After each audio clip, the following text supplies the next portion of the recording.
Hello, welcome back to my channel. Today I decided to make this video out of the blue because I decided I should get these thoughts off my chest now instead of later, even though no one asked for this and like 6 people will see this video. Anyways, a disclaimer. In this video I'll just be discussing things I've noticed in the K-pop industry and the community, and most of the things I list in this video are things that bother me. If you see something that may set you off, I suggest you move on to the next topic or click off the video. These are all my thoughts and you can obviously have your own opinions and can agree or disagree with anything I say. Just be respectful in the comments is all I ask. I also ask that you please correct me if there is any misinformation in this video, for I don't want to spread false ideas and stuff like such. With all of that said, I guess we can start.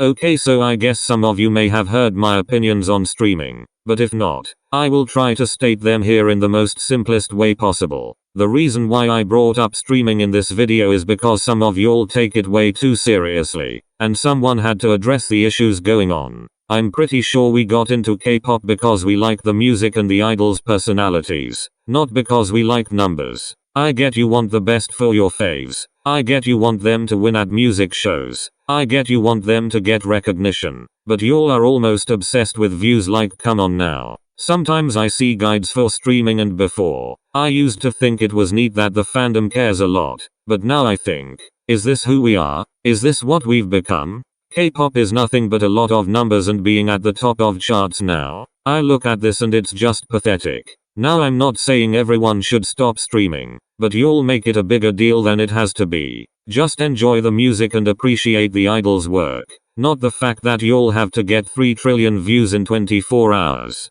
Also about these, stop using emojis comments under MVs. Are y'all dead ass right now? This is tragic. Imagine you're a local and you click on a K-pop music video for fun just to see all the comments saying stop using emojis, or stop spamming, it'll freeze the views. That's so embarrassing. Like the K-pop fandom as a whole just looks ridiculous. As soon as a group gets 100 million views in 24 hours, there's literally no sleep for y'all. Y'all are really obsessed when it comes to views and it shows. Sometimes I see people saying, we have to get this amount of views for our faves, then they'll be proud of us. But last time I checked, our faves cared less about having 100 million views. The only comments I see under music videos are all about views and not even about appreciating the MV itself or the idols. I say stream this song for Clear Skin as a joke, but many of y'all will stream like your life depends on it. I am a multi-fandom, so don't even try to think that I'm saying this out of jealousy, because I will drag your ass out of this comment section.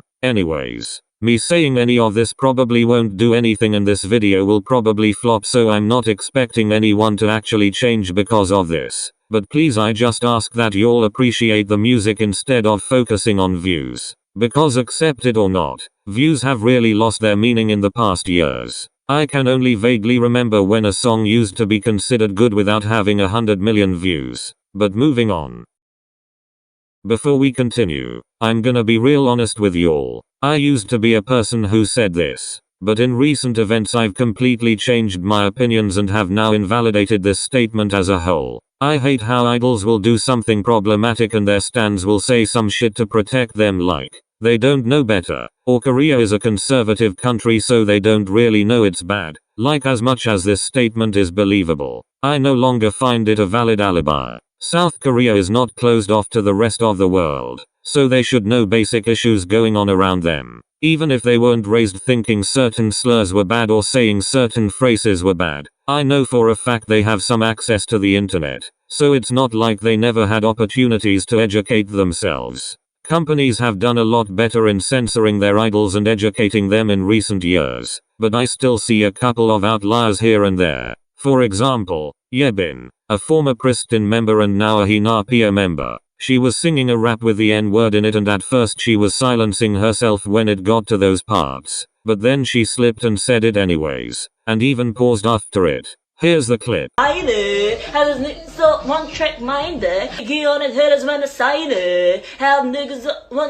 She even said to the people in the live chat that she knows that they were sensitive to it and she tried censoring her words. I know that you guys are really sensitive about it, so I really censored it not to pronounce it.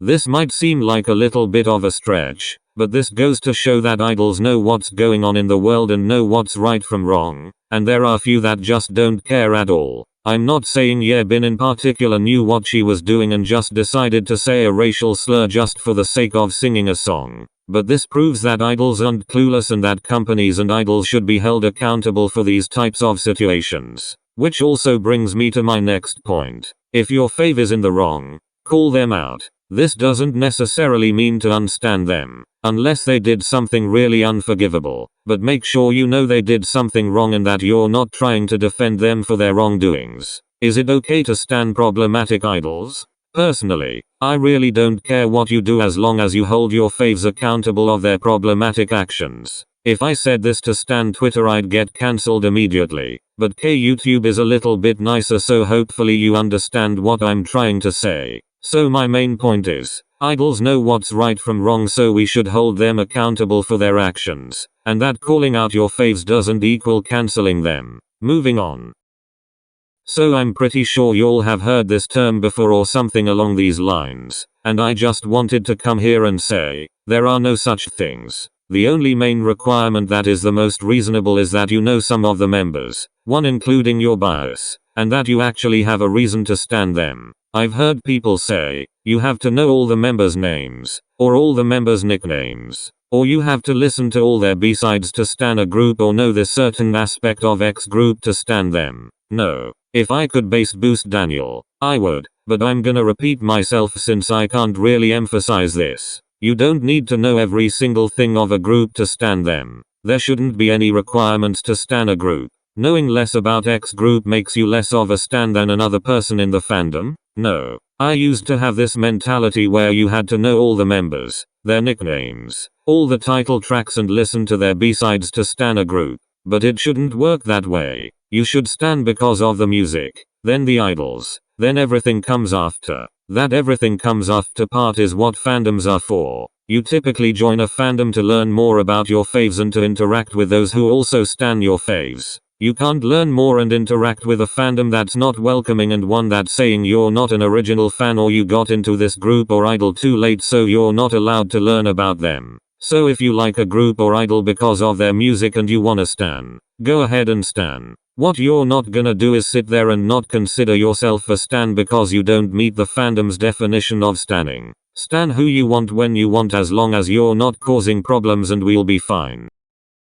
I'm just going to go over this topic briefly since there are other topics to get to, but I am absolutely sick of y'all being on girl groups' asses 24/7. And it be the boy group stans that do this too. Some of y'all are so hypocritical and y'all are so picky about everything. If two boy groups start grinding on the floor, y'all will call them icons. But if two girl groups do arm movements in their choreographies that look remotely similar, y'all will be so quick to point it out.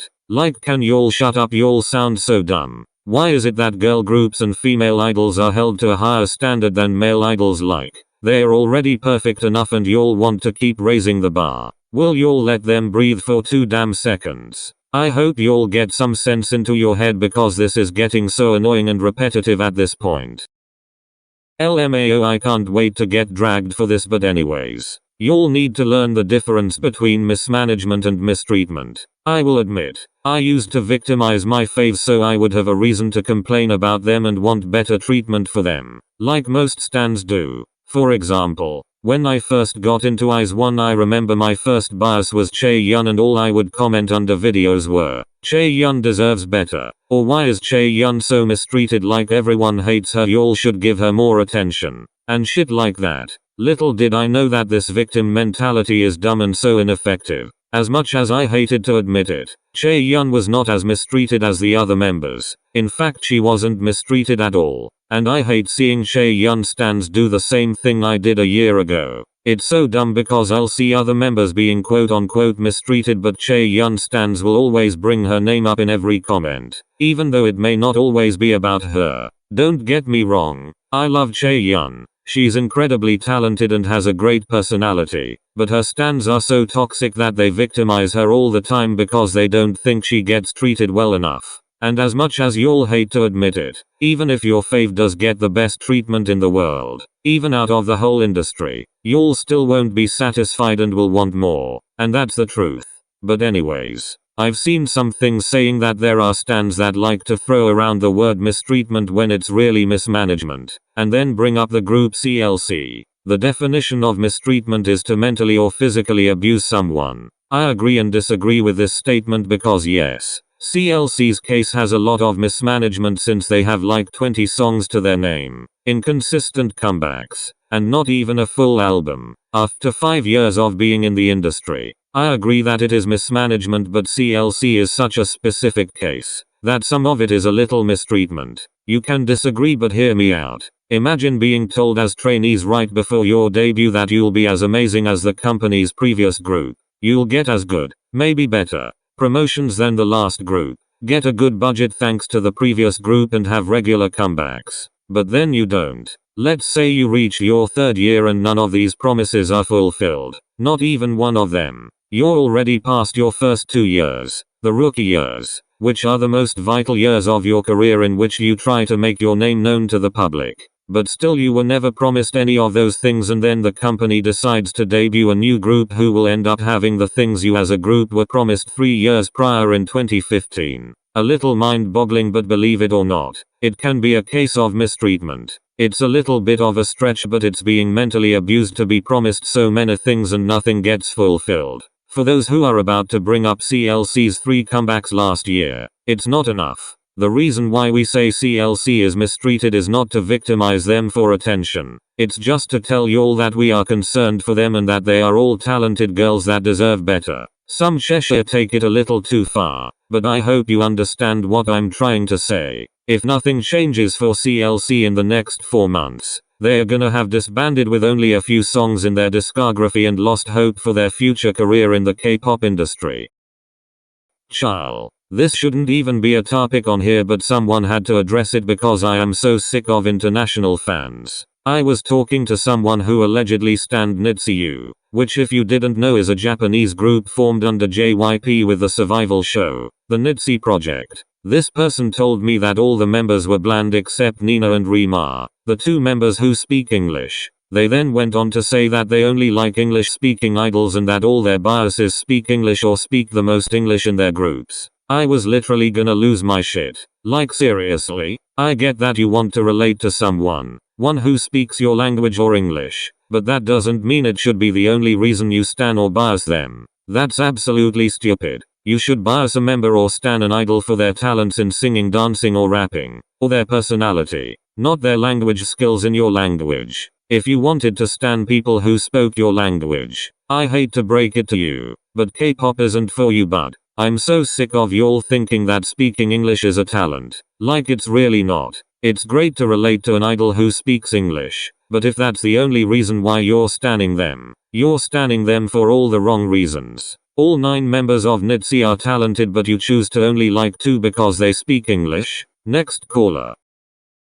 I mean, what can I say? I'm pretty sure all of us or most of us have had the same feelings over the past couple months. I've been listening to groups like 21 Infinite and VIXX since 2015, but I was still relatively new to K-pop in mid-2018. Even then, I thought it was nearing its peak. 2018 was such a great year for music in K-pop, and 2019 as well. But once 2020 hit, there was just a lot of empty releases and almost none of them aged well. Again, this could be just me, but personally I don't see myself listening to K-pop 5, 6, 7 years from now just because of the direction it seems to be going now. Yeah, the teen crush concept trend might be fading out since people are getting tired of it, but as soon as cute upbeat concepts are the trend, that'll die out, and we'll just be going in circles for years and years to come. I don't want to say this and I want to be proved wrong, but I think I've seen just about every concept in K-pop that there is to offer, but I don't think it would make sense to keep listening after 5 or 6 years.